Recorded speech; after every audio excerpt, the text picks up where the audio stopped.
എന്താണോ ഞെട്ടുന്നത്? ഞെട്ടിക്കുന്ന വാർത്തയാണ് ആശാനെ. ഈ ഇവൾ ഗർഭിണിയതിന് ശേഷമുള്ള ഇപ്പോഴത്തെ ഈ 5-6 മാസത്തിലാണ് ഈ തട്ടിപ്പ് നടന്നിരിക്കുന്നത്.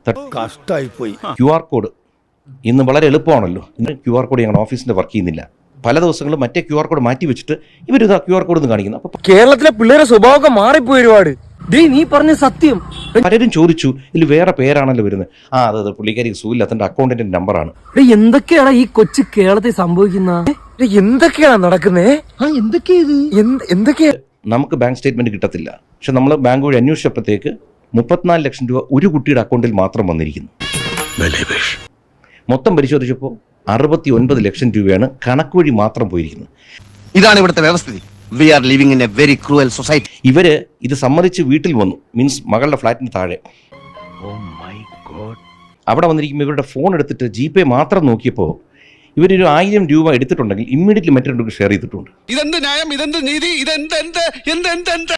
ഈ പൈസകൾ മുഴുവൻ പോയിരിക്കുന്ന റെക്കോർഡ് GPayയുടെ ഹിസ്റ്ററി എടുത്താൽ മതിയല്ലോ. ഫുള്ളി ഡിജിറ്റൽ എവിഡൻസ് ആണ് ഇതിനകത്തിരിക്കുന്നത്. എന്റെ കയ്യിൽ അവനെ കിട്ടിയേ ഞാൻ അവനെ അരിഞ്ഞു മുളകിട്ട് അങ്ങനെ തിന്നിടോ. അവർ പറഞ്ഞു ഒരു കുറച്ച് പൈസ തരാനുള്ളതുണ്ട്. അപ്പോൾ അവർ പറഞ്ഞു, ഞങ്ങൾ പറഞ്ഞു പോയിരിക്കുന്ന ഇത്രയാണ്, എത്ര കൊണ്ടുവരാൻ പറ്റും എളുപ്പം കൊണ്ടുവരാൻ പറഞ്ഞു. എനിക്ക് വിശ്വാസമുണ്ട്, തരൂർ മാന്യനാണ്, ഒരു അന്തസ്സുണ്ട്.